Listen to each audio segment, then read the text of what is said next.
ভাইয়ের আবার কি হলো? ভাই, কি হয়েছে তোমার? কিছু না। কিছু তো একটা হয়েছে। এখন তো তোমার আনন্দ করার সময়, মেডিকেলে চান্স পেয়েছো, আর তুমি মুখ গোমড়া করে বসে আছো যে? বৌদি, আমার সঙ্গে যারা মেডিকেলে চান্স পেয়েছে সবাই বিদেশে গিয়ে পড়াশোনা করছে, একমাত্র আমি যেতে পারছি না। ভাই, এত টেনশন করতে হবে না, আমি আছি, তোমার দাদা আছে তো।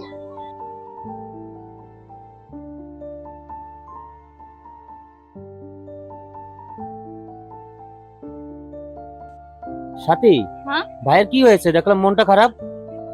আসলে হয়েছে কি, ওর সঙ্গে যারা মেডিকেলে চান্স পেয়েছে তারা সবাই বিদেশে পড়াশোনা করার জন্য চলে যাচ্ছে, শুধু ওই যেতে পারছে না। রজত, আমি বলি কি, তুমি এগুলো বিক্রি করে দাও। সাথী, এটুকু গয়নায় হবে না।